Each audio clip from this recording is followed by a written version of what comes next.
Vamos lá.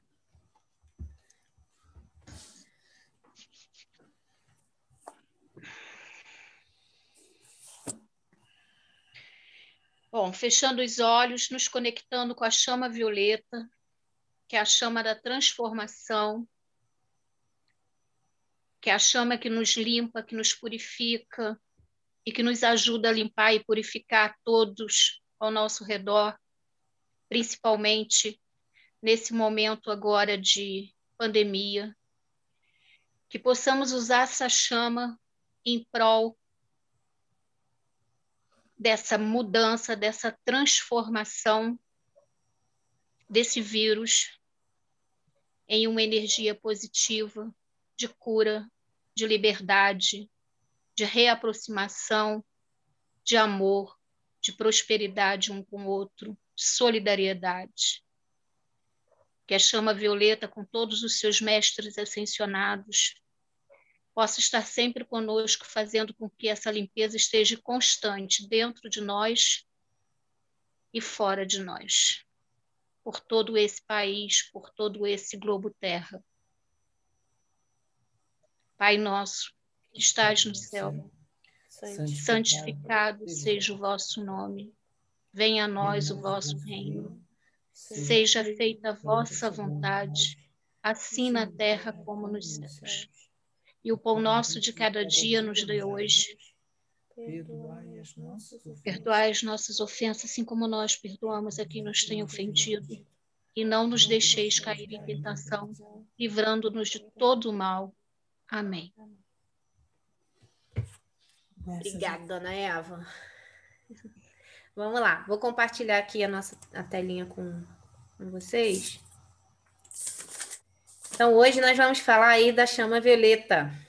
Essa chama aí, o nosso último raio dentro dos 7, né? A gente sabe que tem outros, mas os principais, né? Os 7 principais são esses. E aí a gente finaliza com a chama violeta. Depois a gente fala um pouquinho sobre a chama trina no próximo encontro e sobre alguns termos, né? Para que a gente possa entender melhor quando fizermos os apelos, os decretos, né?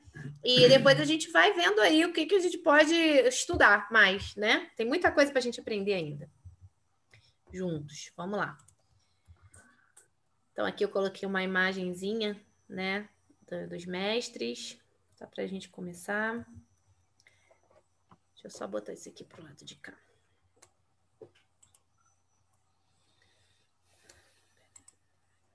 Então, vamos lá.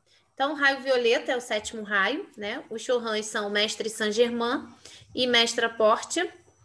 Os arcanjos Ezequiel e Ametista, Elohim, Arcturus e Diana. Dia da semana, o sábado. E o templo do fogo violeta, no plano etérico, fica sobre a Transilvânia, né? Na Romênia. E aí, os símbolos do raio violeta são a cruz malta e a flor de 2 asas. Eu coloquei aqui que eu achei tão bonita, tão bonitos, né? Esses símbolos. Ana, quando você quiser, você vai me interrompendo, tá? Porque aí eu não tô te vendo, porque eu tô com um slide maior. Ah, tá bom. Essa cruz de Malta, ela tem exatamente essa função de união do homem com Deus. A função, o símbolo, é a união do homem com Deus. Seria o homem perfeito, um símbolo do homem perfeito, né? Que a gente não conte isso para os vascaínos. Exato. Porque uma das encarnações do Saint-Germain foi, inclusive, Cristóvão Colombo, que você via que nas caravelas dele tinha essa cruz de Malta, né? Sim. E a cruz de Malta também, essa flor de lótus com um par de asas ao redor, né? Simbolizando elevação, purificação e libertação do homem. É muito bonitos esses símbolos. Então, a rosa dos ciganos? A rosa dos ciganos deve ter relação, né? As virtudes do raio violeta: transmutação, ordem, diplomacia, alquimia, liberdade, perdão. E misericórdia, né? Trabalhar a misericórdia, a compaixão. Acho que são as virtudes principais. Você quer acrescentar alguma coisa? O raio violeta ele é considerado uma das maiores bênçãos para a humanidade, porque é a chama do perdão e da libertação, principalmente essas duas, e transmutação, mas essa chama do perdão e da misericórdia é exatamente que permite a transmutação do nosso karma, né? O perdão das coisas que nós fizemos ao longo das nossas encarnações, porque nós mesmos fomos responsáveis pela qualificação negativa de toda a energia divina que vem de Deus de uma maneira perfeita. Nós recebemos essa energia de Deus de uma forma perfeita, e nós mesmos fomos desqualificando essa energia perfeita. Então, nós, para os mestres, para Saint Germain, você tem que ser responsável por pedir novamente a transmutação e a modificação, a transformação dessas energias desqualificadas em energias harmônicas, em energias de luz. Quer dizer, então, essa chama é considerada uma grande misericórdia para a Terra, essa descida da chama violeta, porque é a chama que nos perdoa, né? Uhum. Que vai limpando todos os nossos corpos inferiores, de todos os nossos erros, pensamentos, sentimentos, atitudes, ações, emoções, tudo que é negativo é ele que vai transmutando no oposto, né? Isso aí. Então, o 7º raio, ele promove a união do espírito com a matéria, né?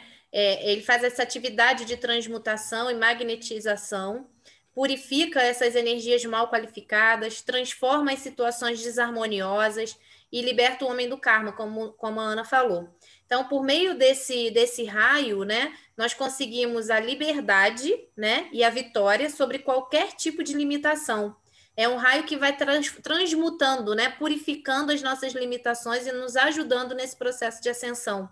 Então, ele rege o ciclo evolutivo da humanidade, conhecido como Era de Aquário, né, que se iniciou em 1954, e está sob a direção do mestre ascensionado Saint Germain. Inclusive, dizem que para você ascensionar, você não pode deixar de trabalhar a chama violeta, né? Que é uma chama de transmutação de toda essa negatividade, e o raio branco também, porque são raios que trabalham na elevação da sua vibração. Você precisa elevar muito a sua vibração para você poder ascensionar, né? Então, esses dois raios, ninguém ascensiona sem trabalhar esses dois raios aí, violeta e o branco. É isso aí. É o raio da ascensão também, da purificação e da ascensão. Isso aí.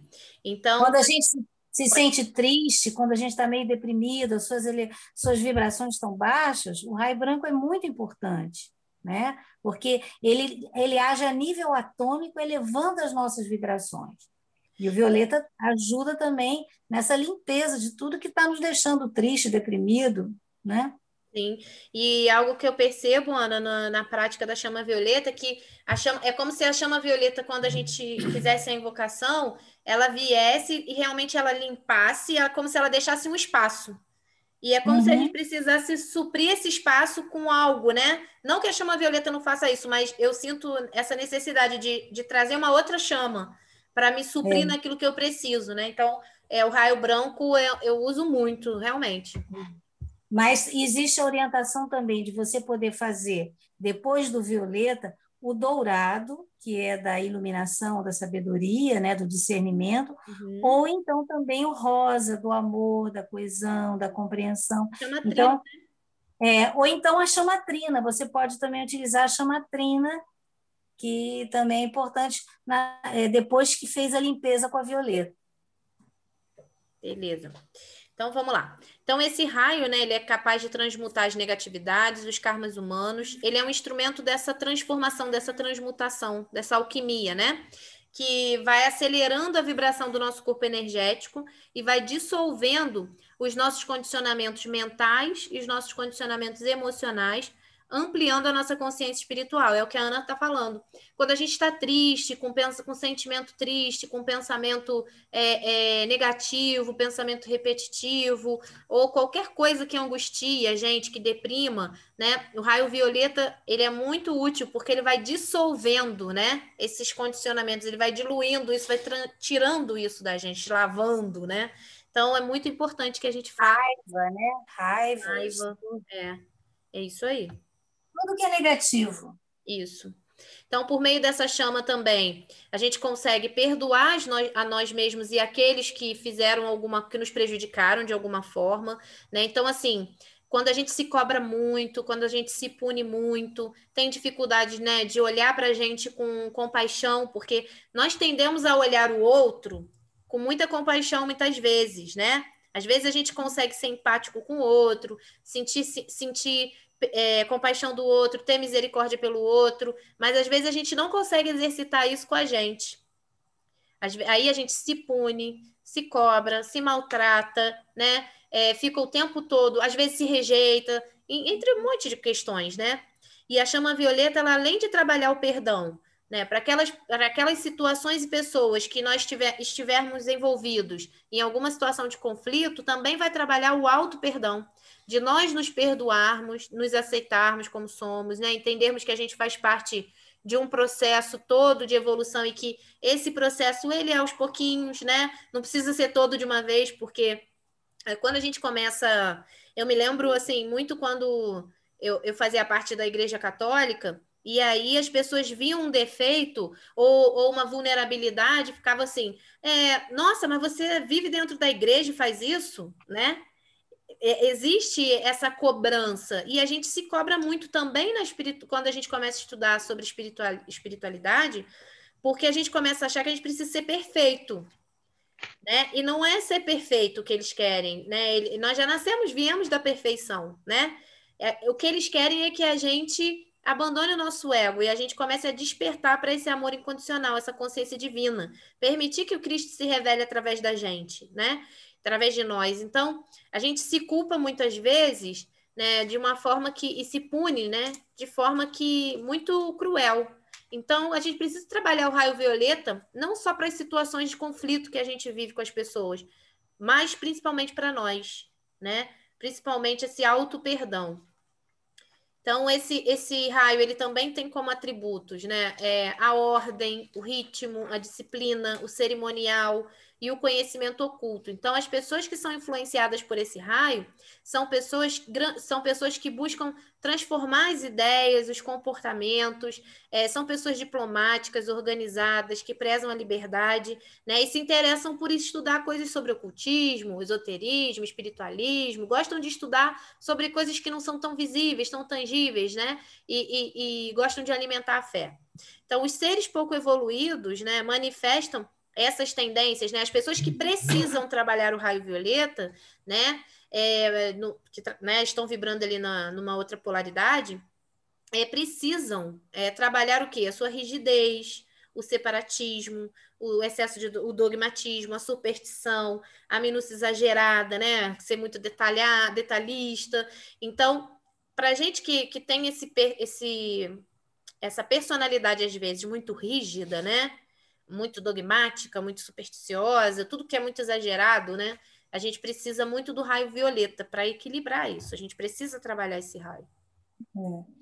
Também, por exemplo, aquelas pessoas que são obstinadas negativamente, né? O orgulho também é importante trabalhar com, que é um lado que você se sente mais superior, parece, ao outro, né? Aquela que é importante trabalhar as pessoas que todos nós que, por exemplo, se você tem tendência a julgar, a fazer superficialmente julgar as pessoas, né? Pessoas que tentam manipular mentalmente ou verbalmente, ou também mentir. Tudo isso também é trabalhado pela chama violeta, que usam toda essa desordem, o caos, a indulgência consigo próprio, com os outros também, mas para fazer uma coisa desordeira, com caos. Isso também é trabalhado na chama violeta. Sim. Né? A Fernanda está perguntando o que seria o dogmatismo, né? É tudo aquilo que são as regras, né? Que são inflexíveis, que são rígidas, principalmente os dogmas religiosos, por exemplo, né?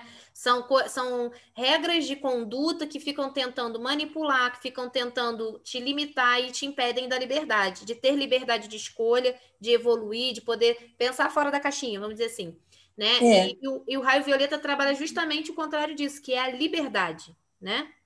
Isso é a estreiteza mental. Isso. Você fica estreito mentalmente em determinados aspectos e não expande, não, né? Você julga demais e fica estreito ali mentalmente Isso dentro da aí, a situação. gente fica condicionado culturalmente, religiosamente ao dogmatismo, porque nós vivemos numa sociedade, né, que tem regras de conduta e a gente cresce em famílias que ensinam esses dogmas pra gente, em religiões que ensinam esses dogmas pra gente, e aí a gente começa a achar, né, que aquilo que sai fora daquele padrão ali tá errado. E aí a gente entra nisso que a Ana falou, no julgamento, na crítica de ser o dono da verdade, na arrogância, no orgulho de ser o dono da verdade. Então, envolve muitas questões aí que são contrárias ao que o raio violeta prega, né? Que é essa transmutação, essa purificação, a liberdade de ideias, a liberdade de ser, né? Da gente poder evoluir e ascender sem ficar preso ao ego, né? Porque isso tudo reforça o nosso ego. Então, vamos lá. Então, aqui, vamos falar um pouquinho do mestre Saint-Germain, que tem algumas imagens que eu peguei na internet que representam o mestre Saint-Germain. Esse bigodinho dele, assim, me lembra o Alok, o DJ. O Alok DJ, ele fala muito sobre os raios, né, Ana? É muito interessante, porque ele é todo espiritualizado. E aí, e ele fala muito do Saint-Germain. E ele usa esse bigodinho dessa primeira imagem aqui, muito interessante, porque ele é bem devoto de São Germán, muito engraçado. Então, vamos lá. Então, de acordo com o que eu estava estudando, né, a cada 2.000 anos existe uma mudança de energia planetária. Então, desde do ano 1 até o ano 2000, nós estivemos sob a influência de energia do sexto raio, que foi o raio que nós estamos semana passada, né, do Rubi Dourado, que era a Era de Peixes, né, onde a gente teve Jesus com a responsabilidade de dirigir essa era, né, diretor desse raio, inclusive. Então, a partir de 2000, a gente começa uma nova era, que é a Era de Aquário, que é regida por esse raio, pelo sétimo raio.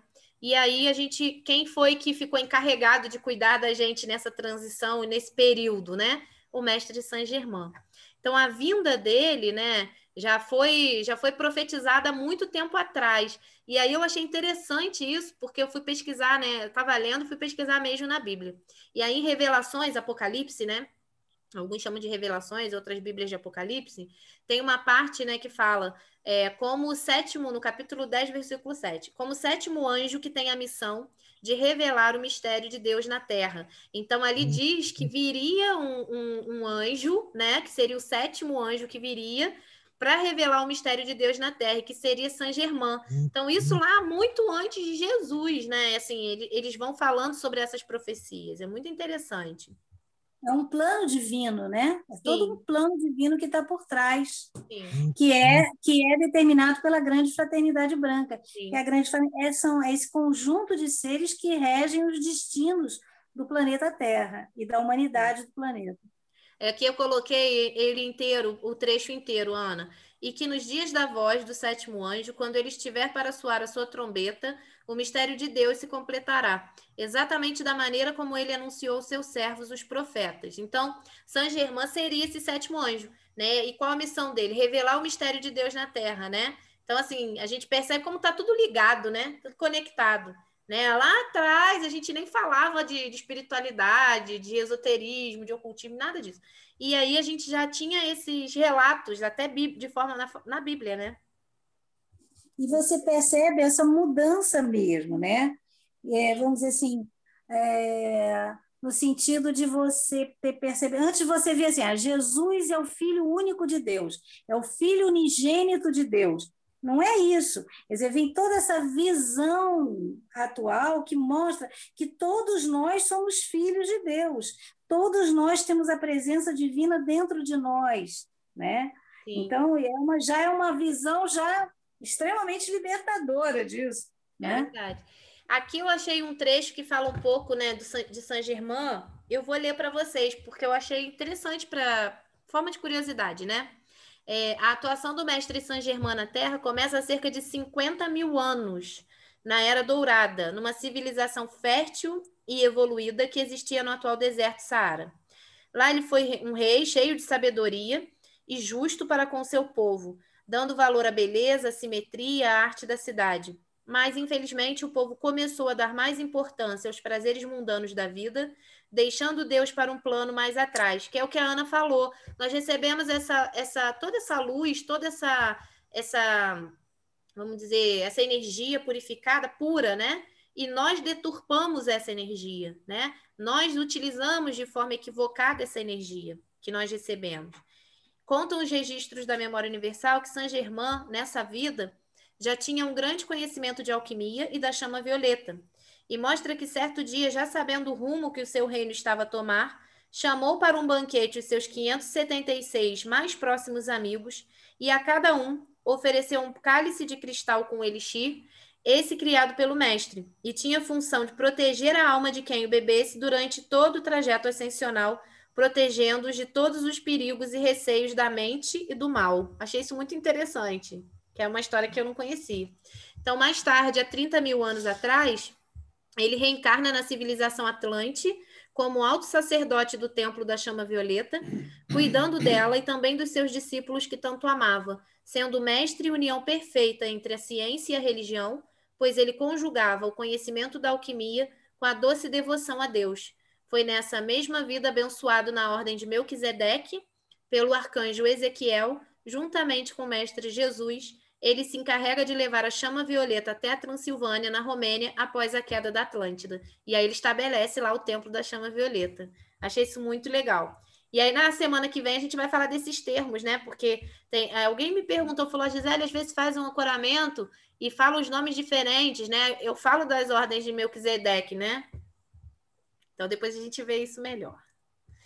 E aí, aqui continuando, né? No século 9 a.C., ele reencarna agora como profeta Samuel, com a grande missão de ser o mensageiro de Deus para conseguir libertar a descendência de Abraão. 11. Oi? 11. Século XI, em grande êxtase, enquanto comunicava com grandes seres iluminados, entre eles Ele o foi um arcanjo Ezequiel. sacerdote. Oi? Oi, Ana. Ele foi, no século XI, ele foi um grande sacerdote. Ele foi um profeta hebreu, né? O Samuel. Isso aí. E aí depois, cadê? Ele se comunicava com grandes seres iluminados, entre eles o arcanjo Ezequiel, Gabriel e Metatron, né? Que a gente também vai falar que também são anjos. Arcanjos. Foi Francis Bacon, um filósofo, que mostrou ao mundo uma nova forma de ver a Bíblia. Na sua última encarnação. Antes disso, né? Quer dizer, você falou dele como um rei, uma civilização lá, quando o deserto de Saara não era deserto, lá era um lugar lindo, não tinha deserto. Depois disso, há 50 mil anos depois, você fala na Atlântida, ele como sacerdote na Atlântida, depois você fala ele como Samuel, mas antes dele, como Roger Bacon, ele vem como José, pai de Jesus. Isso. Ele foi José, ele veio com essa tarefa de contribuir na educação de Jesus e preparar o povo para que conhecesse o Messias, né, quando esse despertasse, né, e para que todos seguissem o Cristo, né. Então ele vem como José, pai de Jesus. Depois no século IV ele vem como Santo Albano, que fez várias curas e milagres, mas foi enforcado como mártir. Depois eu tenho aqui que ele, no século V, depois de Cristo, ele já vem como Próclus. Não sei se você tem aí. Não, pode falar, porque eu não coloquei todas as vidas dele, todas as encarnações, não, Ana. Pode falar assim. Como um filósofo grego, neoplatônico, que ele escreveu sobre astronomia, matemática, filosofia, mas ele, como filósofo grego, como um dos últimos, é o último filósofo grego neoplatônico, ele reconhecia que a sua iluminação vinha de Deus e já se considerava um instrumento divino. Aí, em 1220, ele nasce como Roger Bacon, é isso aí que você falou. Isso. 1220. E aí, ele mostrou ao mundo uma nova forma de ver a Bíblia, né, nessa época. Então, a última reencarnação ele foi o Conde de Saint-Germain, quando já completamente liberto da roda das reencarnações, pediu ao Conselho Kármico para o deixarem voltar à Terra no seu corpo físico para ajudar o planeta na sua evolução. Então, ele nasce como esse Conde Saint-Germain, conhecido como miraculoso. Então, ele era uma figura mítica, né? O Conde de Saint-Germain deixou a sua marca no século XVIII. Ele era conhecido por ser um senhor cheio de educação, sábio, alquimista, poeta, músico, artista, diplomata. Muitos são os relatos de pessoas importantes na época, como Voltaire, né, entre outros, Casanova. E aí eles diziam que o Conde de Saint-Germain materializava nas suas mãos diamantes e pedras preciosas. E que ele também conseguia escrever com uma mão uma carta e com a outra mão escrever uma poesia, sem qualquer esforço. Ele era genial nessa encarnação. Muito legal isso. Muito à frente de qualquer tempo.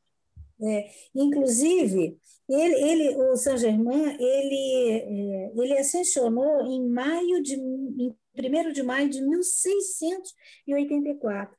Então, quando ele volta para a Terra como Conde de Saint-Germain, que foi a última encarnação aqui dele, assim, uma das últimas, ele já tinha se libertado das rodas de encarnações. Então, mas ele achou que ele poderia contribuir com a Europa e ele pediu para o Conselho Kármico para retornar ao plano físico. Então, foi permitido a ele retorna à Europa, ele cria um corpo físico que aparentava em torno de 40 anos e ele se infiltra na corte europeia, se apresentando como Conde de Saint-Germain, dizendo que ele vinha de uma dinastia russa, mas que não tinha interesse de viver na Rússia. Mas o que ele queria conseguir na realidade, e ele, como ele era um mestre já ascensionado, ele conseguia fazer coisas que naquela época todo mundo achava incrível, né? Como transformar, materializar coisas. Ele já era um mestre. Só que o propósito dele era se infiltrar nas monarquias absolutistas da Europa, porque era muito comum haver os reis da Europa eram todos absolutistas, né? E extremamente rígidos e autocráticos, e então ele queria que mudasse esse tipo de governo na época. Então ele entrava nas cortes e se fazia amigo dos reis e mostrava que era necessário mudar a forma de governar.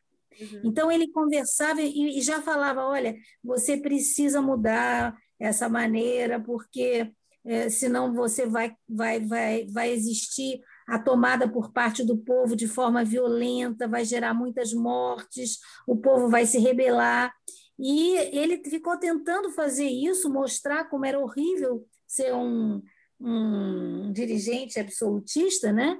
Mas os reis não ouviram, eles não foram ouvidos. Então, ele sai do cenário e deixa a coisa rolar de acordo com a própria livre-arbítrio dos homens, e ocorre o quê? Ocorre a Revolução Francesa, que o povo toma o poder de forma sangrenta, muitos nobres são guilhotinados, inclusive os reis, mas ele tentou, de alguma forma, libertar os povos da Europa. Ele pediu isso ao Conselho Kármico, mas os reis não ouviram. Então, ele deixou que o livre-arbítrio, vamos dizer assim, direcionasse por ele mesmo. Então, sempre o Saint-Germain, ele sempre esteve atento à liberdade, né? Das pessoas evoluírem pela liberdade, mudança, transformação.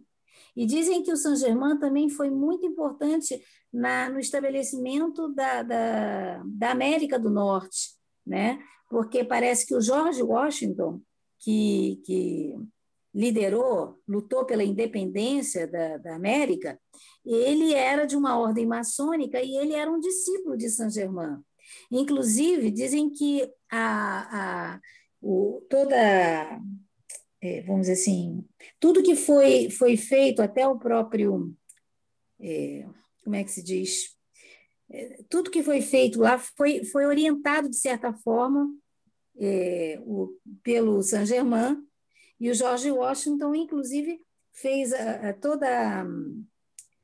lá em Washington, o palácio, né? O lugar onde ele governa, foi instruído até, ele recebeu, de certa forma, a intuição de como deveria ser construído pelo Saint-Germain. Então, Saint-Germain sempre esteve nessa questão das liberdades, né, da libertação dos povos, ele sempre esteve ligado com isso. E aí tem numa das cartas que o Voltaire escreveu às cortes francesas, ele diz assim, ele fala assim de Saint-Germain, um homem que nunca morre e que sabe de tudo.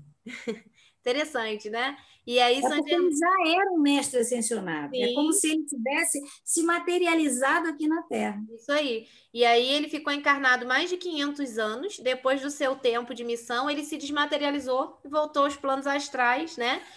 E aí, quando ele voltou ao plano astral, a mestra Kuan Yin, que era dirigente do raio violeta, deu a direção desse cargo para ele, passou o cargo para ele, né? Que ela, né, que é o raio da misericórdia, da libertação, da justiça, compaixão e alquimia. Muito interessante essa história dele, né, Ana? E a Kuan Yin passa para ele isso em 1954. Isso. Esse cargo de mestre do raio violeta é passado há pouco tempo atrás, em 1º de maio de 1954. Isso aí.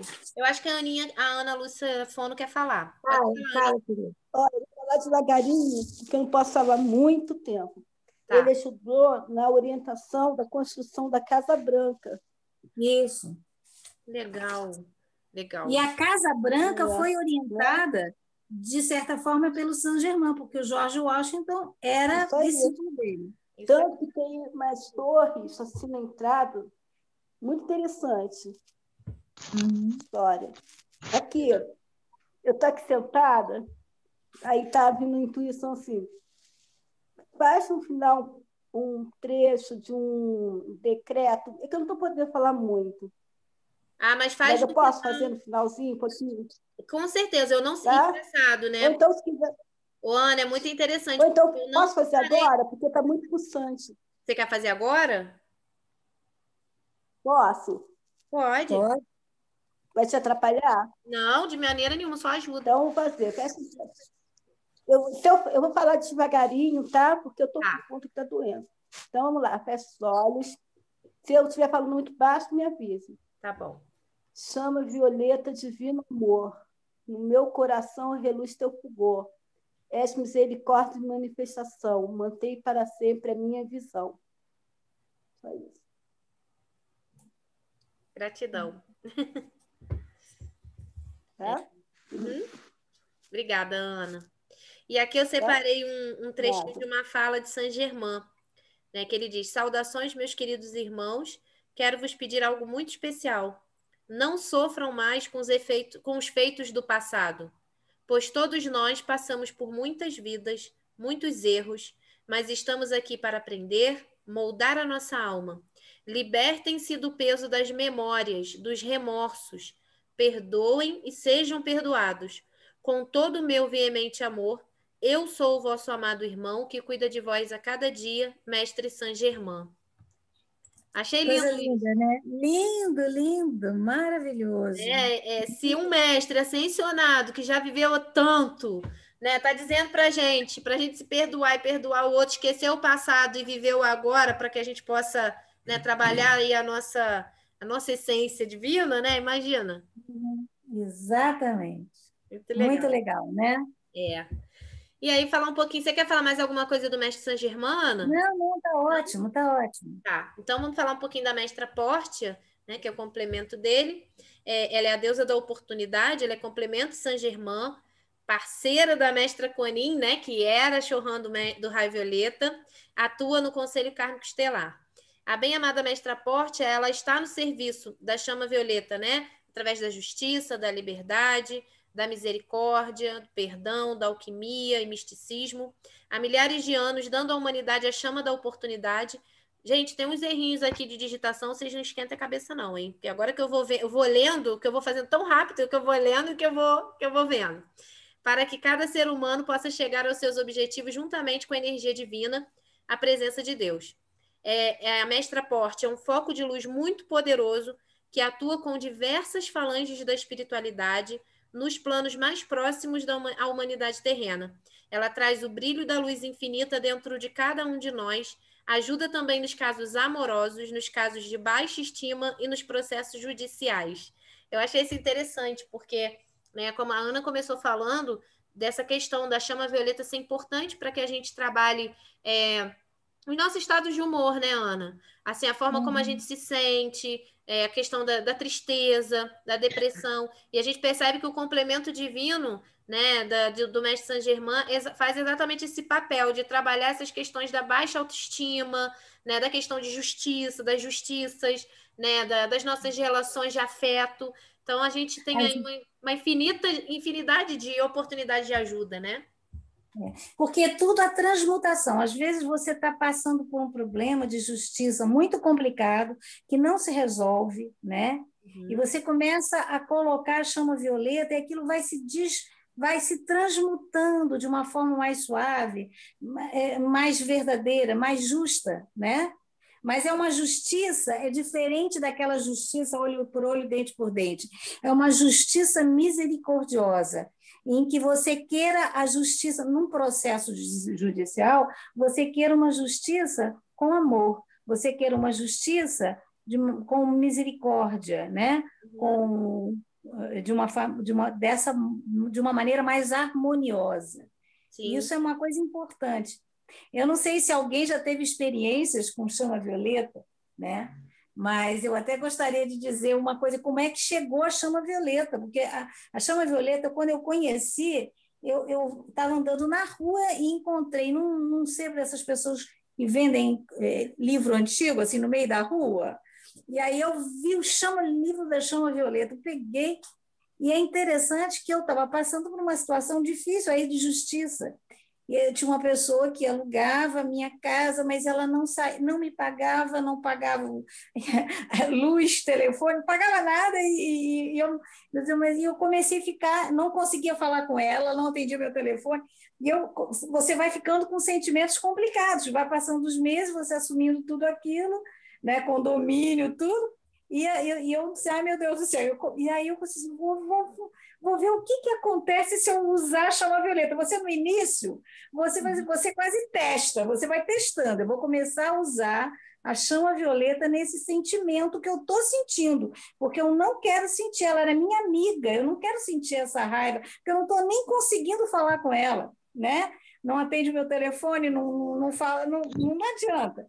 Então, eu quero transmutar esse sentimento dentro de mim e dessa situação. Foi interessante que eu comecei a trabalhar a chama violeta na situação, olhando a casa, olhando a pessoa, me olhando, né? E colocando chama violeta, chama violeta. Foi interessante que, quando, de repente, passado um tempinho, eu comecei a perceber que eu já não tinha mais raiva, que eu não tinha mais nenhum sentimento negativo da situação. Pelo contrário, eu achava justo eu chegar e tentar conversar com ela, mas de uma forma harmônica. Eu senti que houve uma modificação com a chama violeta do meu sentimento. E é interessante que eu consegui falar com ela, conseguimos resolver a situação de forma harmônica, entendeu? E muito interessante como a coisa funcionou. Você vê a coisa funcionando ali, né? Porque no início, será que você quase testa, né? Você quase coloca a situação. Será que isso existe mesmo, né? É verdade. É muito interessante, é muito interessante. E funciona, né, Ana? Funciona. Fala aí, a gente quer falar. A gente usa muito no trabalho lá no Renascer. Às vezes, uns casos difíceis, complicados, né? Às vezes, até mesmo irmãozinho para ser doutrinado e a gente não está conseguindo, com muito ódio, com muita raiva. E, geralmente, a gente faz a chama violeta, depois a chama rosa, e fica tudo tranquilo, fica bem. A gente vê que os pacientes também melhoram com a chama violeta. É importante. É muito importante. Eu me lembro que também no meu prédio mudou uma pessoa para o quarto andar, embaixo, e ele era um advogado muito rígido, sabe, que qualquer coisa ele queria entrar na briga, na justiça, e o meu apartamento vai e abre um cano rompe e atrapalha toda a obra que ele tinha acabado de fazer no banheiro dele. Assim, caramba, ele veio com tudo para cima de mim. me querendo, Eu vamos dizer assim, fotografando, dizendo que ia me botar na justiça, que ia não sei o quê, não sei o quê. Eu comecei a botar o nome dele e com raiva, né? Aí eu acalmei, dizendo que eu ia arrumar, que eu ia consertar e tal. Estava dura naquela época, estava muito dura, eu não tinha dinheiro para fazer aquilo, eu comecei a ficar muito preocupada. Mas aí eu comecei a botar o nome dele no culto, no meu culto na Chama Violeta. E aí foi interessante que hoje ele mudou, ele mudou. Alguns meses depois, ia ter a nova reunião para escolher o síndico. Ele veio para mim e perguntou se eu não queria me candidatar a síndica, porque eu tinha jeito para falar, eu tinha diplomacia para falar com as pessoas. Olha, então, que legal. como modificou aquela animosidade inicial. É muito interessante você... por isso que os mestres dizem que, em vez de você usar a mesma energia de raiva, que a violência gera violência, você vai pelo lado da luz, você vai envolvendo as pessoas com luz e transmutando aquelas situações difíceis que estão acontecendo. Ô, Ana, eu na escola, às vezes, eu faço alguns atendimentos que são bem complicados, né? Porque lidar com o ser humano não é fácil, né? Lidar comigo não é fácil, imagina com o outro. Eu lidar comigo, que eu estou dizendo. Mas quando eu vou fazer algum atendimento que eu sei que é algum problema sério, alguma questão assim difícil, antes de fazer o atendimento, eu já começo eu já vou envolver, porque assim, os atendimentos são agendados, né? Então eu já vou envolvendo a pessoa na chama violeta, na chama rosa. Eu vou pensando, antes de entrar na sala, eu me envolvo, eu já peço a chama violeta e a chama rosa. E geralmente, assim, raramente não dá certo. Assim, acho que nunca deu errado quando eu fiz isso. É muito legal. E não estou fazendo mal, é para o bem, né? Uma vez eu vi uma orientação dessa, dizendo que todos os professores deveriam, sempre antes de entrar numa sala de aula, passar a chama violeta nas crianças, envolver para modificar qualquer situação. E é muito interessante isso. Eu não sei se você se lembra do Rafael, se lembra? Lembro! Foi nosso padrinho de casamento. Ele agora é um psiquiatra lá em São Paulo. E ele me ligava, às vezes, quando ele estava na residência de psiquiatria. Imagino como ele ficava, né? Nossa, ele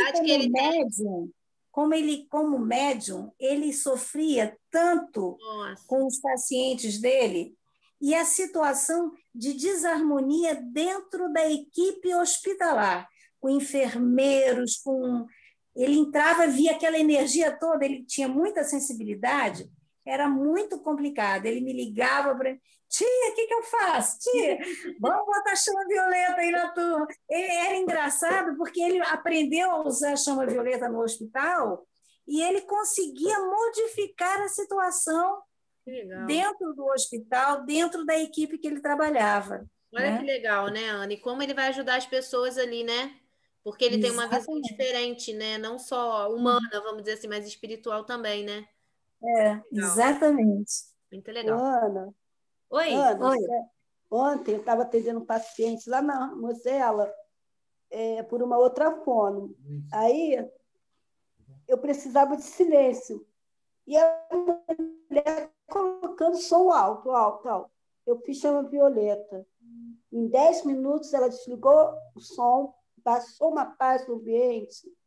Impressionante, gente. Legal. Muito legal. É isso, a gente ter fé, muito acreditar, legal. Pedir, né? Porque realmente acontece. Bom, então trabalhar com as chamas é muito interessante, muito interessante. Muito.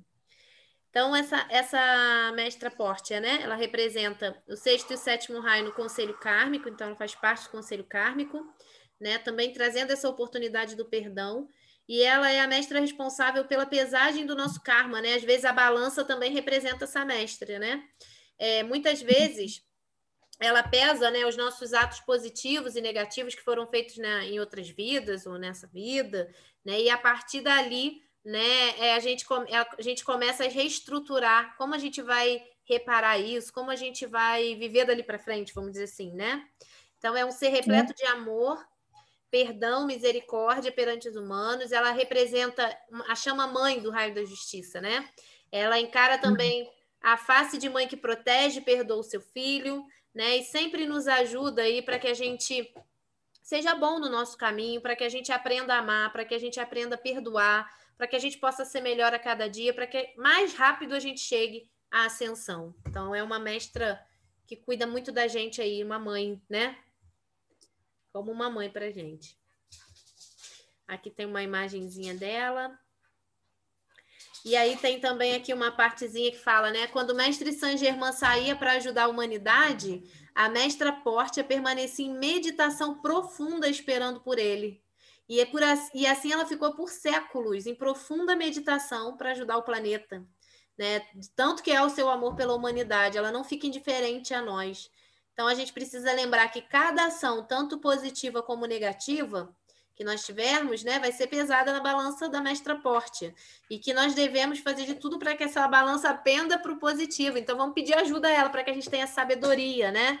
Para que a gente saiba qual o caminho tomar, né? Para que a gente aprenda a amar, para que a gente aprenda a perdoar, para que a gente aprenda a viver o agora, não viver no passado, né? Sofrendo por coisas que já aconteceram, para que a gente entenda que nós também somos merecedores de misericórdia. Ela é essa mestra que vem para nos ajudar. E aí, falando só um pouquinho da mestra Kuan Yin, porque ela foi, né, a mestra do raio violeta, e ela é a deusa da misericórdia, a deusa da compaixão, né? Ela é muito conhecida, né? Todo mundo ama a mestra Kuan Yin. Muitas pessoas que eu conheço que estudam sobre os raios, né? Tem altares em casa com a mestra Kuan Yin e são devotos da mestra Kuan Yin, né? Então, achei interessante trazer essa mestra para a gente falar um pouquinho. Né? Ela é a encarnação da compassiva, amorosa bondade. Ela ouve os lamentos de todos os seres, né? Ela tem uma grande semelhança com Maria, mãe de Jesus, né? Elas são a mesma em frequência vibracional, né? Mas como ela está mais lá voltada para o povo chinês, né? Vamos dizer assim, ela tem esse outro nome, mas a influência dela se estende desde a criação até os desejos profundos de toda mulher que anseia ser mãe. Então, a mestra Kuan Yin, ela vem muito nosso socorro na questão da maternidade, da geração, da família, do bom. Isso. Então, assim, é uma mestra que vem para nos auxiliar em todo esse contexto, né? Nesse contexto familiar mesmo, de união, de maternidade, de criação, né? Em momentos de doença, né? A gente também pode invocar a mestra Kuan Yin, que ela vem para também nos ajudar. Então, ela é uma mestra geradora, criadora, ela é a compaixão viva, ela é amiga e nossa intercessora. Então, ela é uma grande deusa, né? E assim, ela ouve os lamentos do mundo. E as maiores virtudes dela são a misericórdia, né? Então, ela olha para a gente com misericórdia, atua, né? Com essa misericórdia em nossas vidas, a modéstia, a valentia, a justiça e a sabedoria. Então, toda vez que a gente precisar de uma ajuda, vamos pedir a mestra Kuan Yin aí, que ela é fera. Oi. Olha só que eu ganhei. Dá para ver? Não dá, eu não estou enxergando muito porque eu estou sem óculos. Essa é Kuan Yin. Ai, que linda! Agora eu vi. Sabe quem me deu? Ronaldo que me deu de presente. Que Que linda! coisa. Ela é linda. Ela, numa encarnação, ela foi uma princesa, ela foi chinesa, e que era extremamente bondosa, né? Então, quando ela se apresenta, ela é assim como a gente tem aqui no Ocidente a representação da Mãe Maria, da importância, no Oriente, a Kuan Yin é como se fosse essa grande mãe, né? Uhum. E agora ela é regente do raio lilás, né?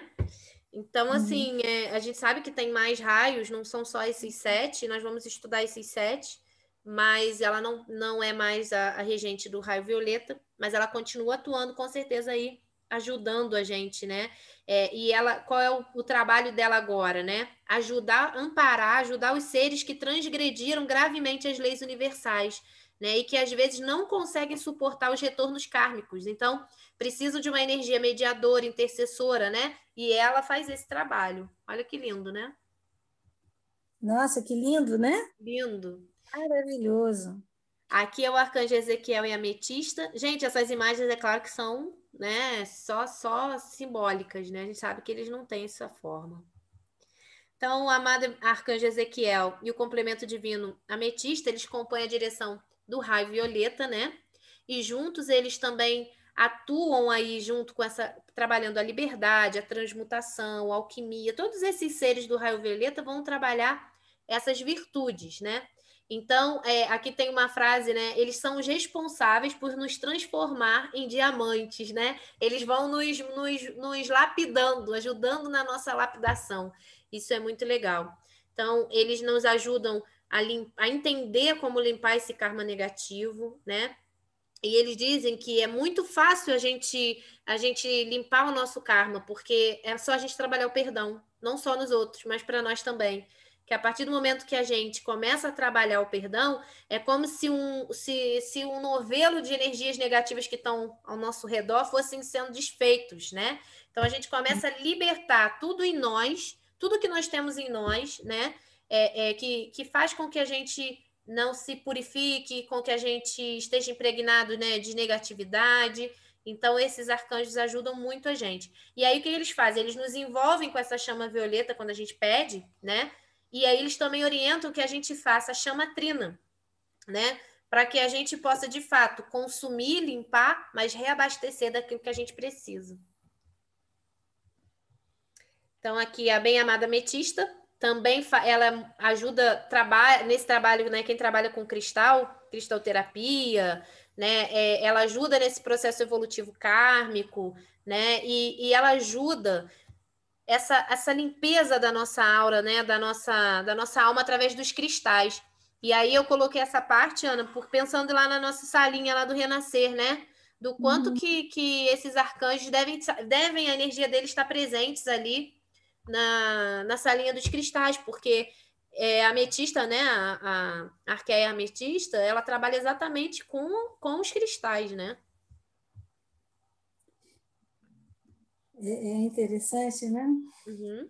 E aí os Elohim, Arcturus e Diana, né, eles trabalham na chama violeta também, e aí eles ajudam a humanidade a se desligarem dos nós kármicos e a seguir em frente seus caminhos evolutivos.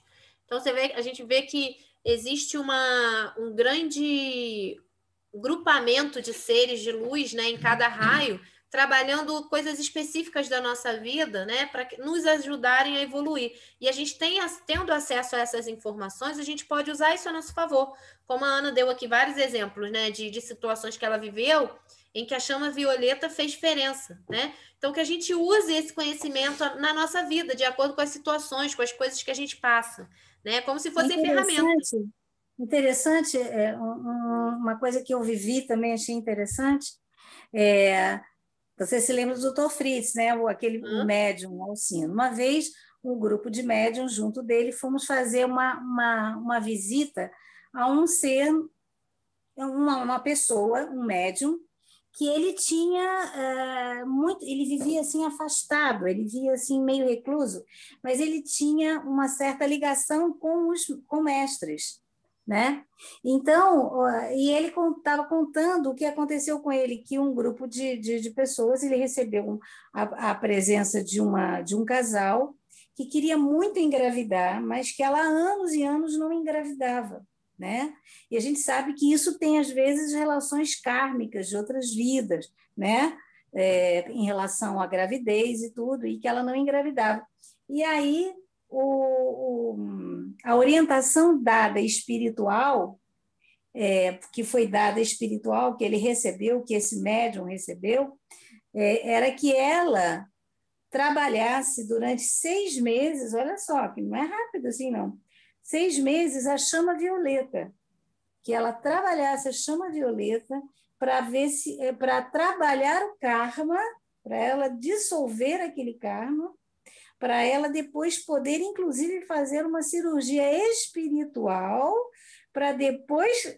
E o que acontece? E não é que ela conseguiu engravidar, ela conseguiu engravidar, e isso tudo foi permitido, porque todas essas permissões passam pelo conselho kármico, essas coisas, né? Mas é porque ele explicou que, na realidade, a espiritualidade queria mostrar para aquele casal, especialmente para o marido dela, que era um médico que não acreditava em nada, nada em espiritual, e eles vieram do sul do Brasil, e porque aquilo que ia acontecer com ela ia influenciar não só o marido dela, mas como toda uma comunidade em que eles viviam, e os médicos todos iam ser influenciados. Olha como é que eles não dão um pingo sem nó, né? Eles atuam numa situação bem ampla, né? E atingindo a várias pessoas. Sim. É uma estrutura muito grande, a gente não imagina, né? Quanta coisa a gente tem aí, né? Quando eles dizem, né? Ah, a mestra Porte, a mestra Coaninha, elas são nossas advogadas, né? Que a gente peça essa intercessão, porque mesmo que seja algo do nosso karma, se a gente pede, se a gente solicita, elas vão interceder por nós, tentando descobrir ali um meio de nos ajudar. Então, mesmo que por isso é tão importante também o perdão, porque senão a gente fica naquele ciclo de que eu estou fazendo isso, eu estou passando por isso, porque em alguma vida aconteceu aquilo, e a gente fica aceitando de uma forma muito acomodada, categórica, né? Dogmática, né? Essas questões, e a gente pode transformar isso. Então, é pedir mesmo ajuda, né? E aí, aqui tem um pedido, né, dos Elohims, Arcturus e Diana. O que eles pedem para a gente? Que nós não nos deixemos cair na depressão do nosso ego, né? Que os problemas, por vezes, podem parecer muito grandes, os caminhos são cheios de armadilha, mas para que a gente nunca desista, porque nós somos centelhas de Deus. E só por isso, né, nós temos poder sobre tudo que se passa na nossa vida. Basta a gente saber usar esse poder que nós temos em nós. Poder positivo, né, gente? De filhos de Deus. Então, não queremos sofrer, então temos que dizer bem alto para o nosso ego, para a nossa alma, que nós queremos ser felizes, que só assim as energias vão se movimentar e vão nos levar a realizar grandes feitos. Então, a gente precisa acreditar que nós somos filhos, não é só estudar, né? Precisa confiar que nós somos filhos de Deus, que como o índio fala que ele é o filho predileto de Deus, é mais ou menos isso, né? Nós somos filhos todos prediletos de Deus, temos essa centelha em nós. Tem gente que não sabe, né? Então, agora todo mundo vai saber. Então, assim, a gente trabalhar e falar para o nosso ego, né? Aquelas vozes que falam dentro da gente, né? De culpa, de remorso, de medo, de ansiedade, de dor. Especialmente também de dúvida e de falta de fé. Que é bem do ego. O ego diz assim, mas você fez uma coisa muito horrível, não merece, você, sabe, te condena. Te condena. Então, isso é bem típico do ego, né? Isso. E aí a gente encerra a chama violeta aqui. Não sei se alguém quer contribuir, falar alguma coisa, se a Ana quer colocar mais alguma coisa. Para mim, a partir do momento que eu descobri a chama, porque eu descobri as chamas através da chama violeta. E ali, nesse livrinho, dizia que se você fizesse um trabalho com a chama violeta durante alguns meses, você ia ver uma grande mudança, porque a sua vibração iria mudar completamente. Então, se você pudesse trabalhar 15 minutinhos de manhã e de noite, uma chaminha violeta com você ia ver assim, como é que você ia modificando as coisas da sua vida, né? De dentro para fora. Não é eu tenho que mudar minha alimentação, eu não posso mais gostar disso. Não. Você deixa que a luz divina, né? Você como filho de Deus, tem o potencial de usar todo esse potencial divino também, está dentro de você. Então, que você utilize todo esse potencial a seu favor, como você está falando, né, Gisele? Isso é muito importante. E como, Gisele, como trabalhar essa chama violeta? Eu acredito que não dê para hoje, não tem problema, pode botar no grupo outra aula, mas porque como que vou trabalhar isso? Então, você trabalha através dos apelos, dos decretos, repetindo, imaginando e pedindo de forma consciente, né? Os apelos e os decretos nos ajudam a pedir de forma consciente, mas você pode imaginar a chama violeta e pedir que ela se manifeste, faça aquilo que você precisa, conhecendo os atributos dela, porque o que vai comandar é o seu desejo, a nossa vontade, porque eles respeitam o nosso livre-arbítrio, né? Então, eles vão atuar em cima daquilo que você pedir. Então, Agora, no caso, tipo assim, eu vou fazer uma oração, uma mentalização, né? E eu imagino uma chama mesmo na cor violeta, transmutando toda aquela energia. Ah, então Você entendi. já imagina, né? E você vai dando os comandos de, por exemplo, de como você quer que aquela situação ela se transforme, né? Geralmente, Tá. então, por exemplo, isso que a Gisele está dizendo, né? Envolver uma situação, como eu falei, aquele problema lá do aluguel que eu estava falando, a casa que estava alugada. Então, eu envolvia a casa, envolvia a minha inquilina, me envolvia, porque eu queria mudar esses sentimentos que eu estava chateada com ela, entendeu? Pela forma como ela agiu. Então, aquilo todo. Então, a chama violeta vai transmutando as situações, os sentimentos, as emoções. Você pode pedir que a chama violeta vá até a origem do problema para que transmute a origem. Porque às vezes está em outras vidas, né, Ana? Pois é, porque Tá na às vezes tempo. aquilo não, aquele problema que você está passando, a origem não está nessa vida, está numa vida lá atrás. Então você pede para a chama violeta ir até a origem, a causa do problema, para limpar aquilo, transmutar e transformar aquela situação, entendeu? E os apelos, os decretos, eles são, vamos dizer assim, são considerados pelos mestres como muito mais poderosos até que uma oração. Por quê? Porque eles são ditados, eles seguem uma ciência que nós não dominamos ainda aqui na Terra, que é a ciência das vibrações. Então, quando eles ditam um determinado apelo, um determinado decreto, cada palavra, cada sílaba que é colocada ali, é colocada de tal maneira para que quando você fale, você deve falar em voz alta, porque como são seres de muita luz e muito sutis, você tem que densificar aquela energia. E você densifica através da sua palavra, entendeu? Porque são energias muito sutis. Então, por isso que quando você trabalha com os apelos, com os decretos, você trabalha falando em voz alta, decretando mesmo. Eu decreto que isso aconteça na minha vida. E eles são entendeu? ritmados, né? Eles para atingir essa vibração que eles são ritmados, eles têm uma métrica. Às vezes tem palavras que a gente não entende muito, que depois a gente vai ver até na semana que vem, mas é isso que a Ana falou, vai atingindo um ritmo. E quanto mais ritmado, né, maior o potencial de energia que você faz. Por exemplo, um decreto aqui, vou dar um exemplo de um decreto da chama violeta. Eu sou a chama violeta que atua em mim e reluz.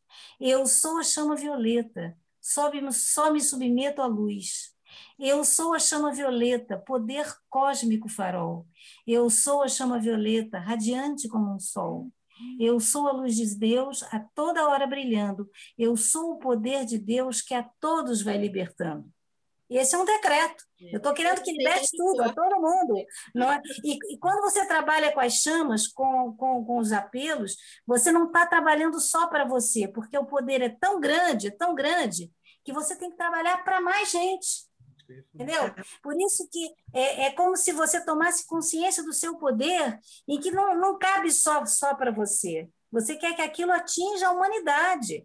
Né? Por isso que você pode fazer um apelo, um decreto, e quem manda, eles mandam, é recebido, essas pessoas que recebem esses decretos, esses apelos, é em cima dessa ciência das vibrações, porque eles querem que você aumente a vibração, precisa ser aumentada a vibração, entendeu?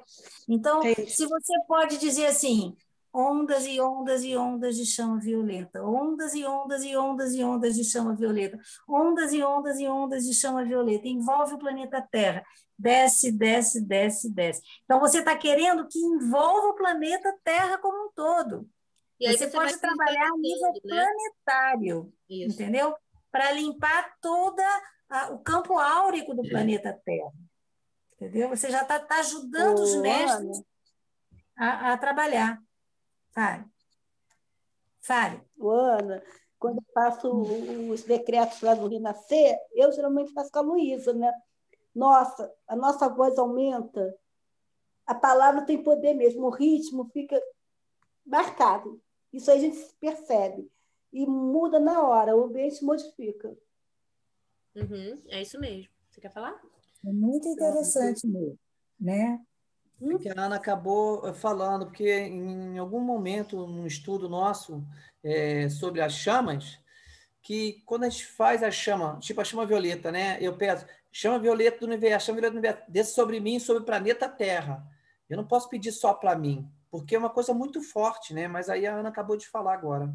É sobre a humanidade mesmo, é muito forte. Isso aí. E é imediato. Quando você pede para um mestre, para alguém que já ascensionou, para um Cristo, porque o que acontece? Existem hierarquias, mas todos os seres que já ascensionaram, eles estão no mesmo patamar, nenhum é melhor do que o outro. Sim. Não é uma hierarquia no sentido, o general manda mais que o capitão manda mais que o cabo. Não é esse nível de hierarquia, é nível de tarefas diferentes, porque todos que atingiram a cristicidade, todos igualmente têm o mesmo poder e são igualmente poderosos, entendeu? É isso aí. E pode usar a chama violeta, todas as chamas, a pessoa de atriz, com depressão, alguma coisa que precisa resolver, peça para a chama, peça com fé, vai dar certo. Né? Peço que a chama violeta tire essa depressão de mim e vai falando várias vezes. Né? Depois pede a chama rosa ou a chama verde. Pode fazer que dá certo. E agora, uma coisa eu observei, quando eu comecei a usar chama violeta, porque a gente, então é fácil, poxa, então eu vou fazer chama violeta, todo meu carro vai ser... Não é bem assim, pelo contrário. Eu comecei a perceber que, na medida que eu comecei a usar chama violeta, eu fiquei muito mais perceptiva aos meus erros.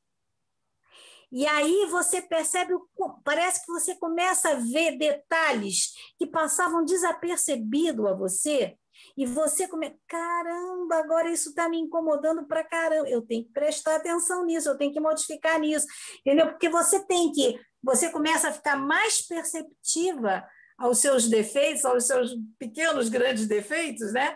E você sente a necessidade de manifestar aquilo, aquela mudança no plano físico, entendeu? Isso é que é interessante. E assim, interessante isso que você falou, Ana, porque você teve uma autopercepção e não uma percepção para o outro. Isso. Né?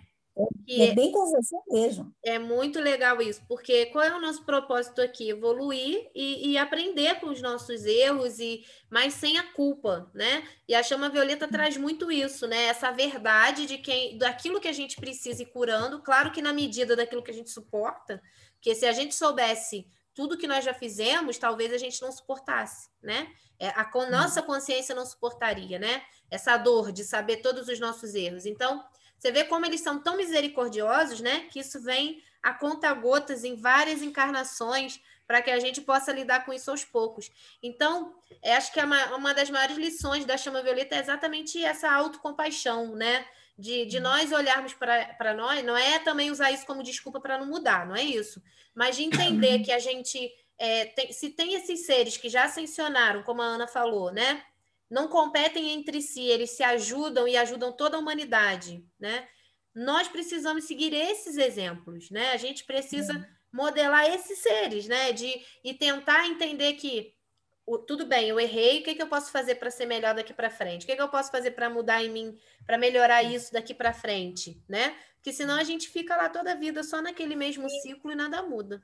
Isso. E isso que a Gisele, quando eu achei importante a gente trazer esse estudo aqui, porque no momento em que você sabe, tem conhecimento das diferentes chamas, né? Das diferentes chamas, então você pode usar, né, para os outros, para você, para situações, para o mundo, né? E ao mesmo tempo você tem uma visão da função de cada um, dos atributos que cada uma chama desenvolve. Mas todos são, não é porque a pessoa é da chama azul, o El Moria e o Arcanjo Miguel são da chama azul. Então, eles só trabalham a proteção, a fé, a decisão, a capacidade de decisão, né? Não é só isso. Você vê que, por exemplo, eu coloquei lá para vocês no Grupo Renascer, aquele trabalho de limpeza do Arcanjo Miguel, de 21 dias, né?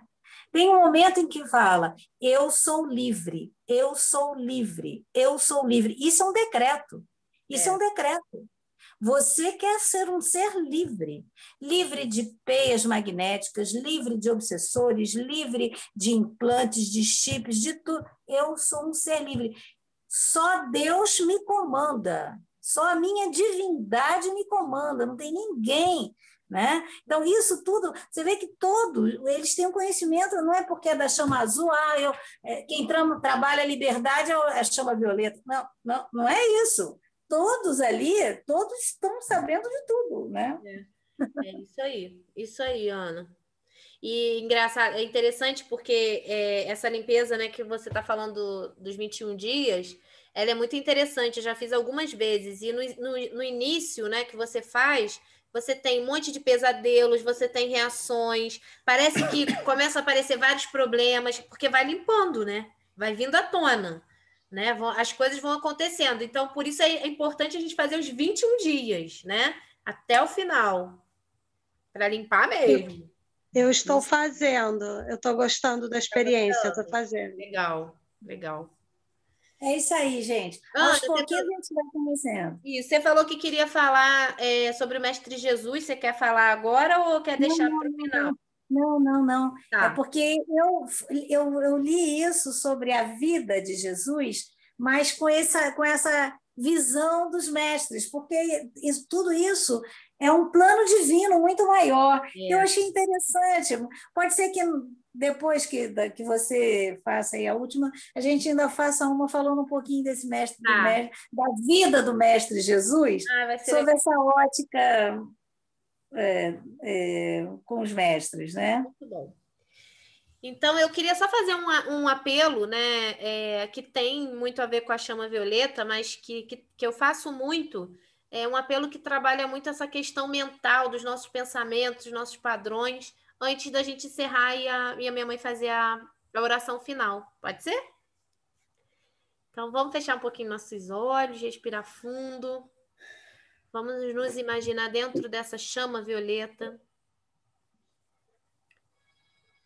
Imagina ela crescendo, né, ao seu redor. Imagina todos esses pensamentos negativos, sentimentos negativos que talvez você esteja sentindo hoje. E vamos pedir, né, que a chama violeta consuma tudo isso, transmute, trabalhe o nosso auto-perdão, o perdão para toda e qualquer pessoa ou situação que esteja envolvido conosco. E aí nós apelamos. Luz do eu sou, Cristo em mim, liberta minha mente agora. Fogo violeta, brilho sem fim, minha mente envolve nesta hora. Deus que me dás o pão diariamente, teu fogo violeta preenche a minha mente. E com a tua celeste irradiação, minha mente se torna luz em ação. É isso. Pode fazer, mãe, a prece se você quiser.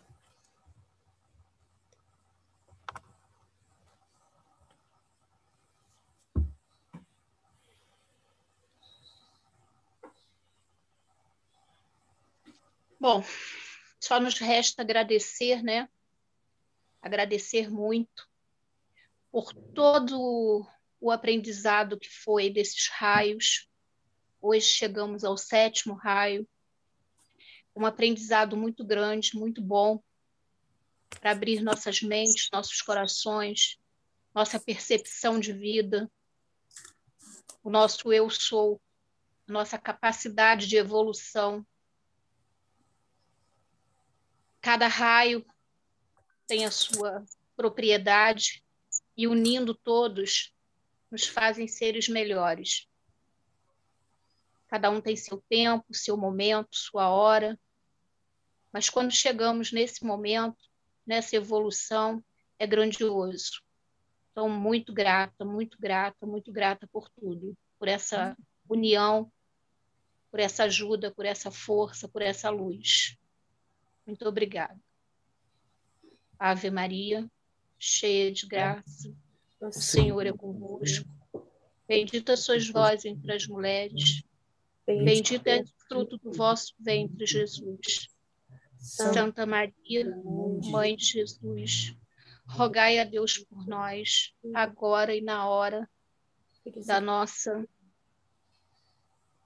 Filhos e filhas de Deus, agora e na hora da nossa vitória, sobre os nossos erros, a doença e a morte. Assim seja, assim seja. Gisele, oi.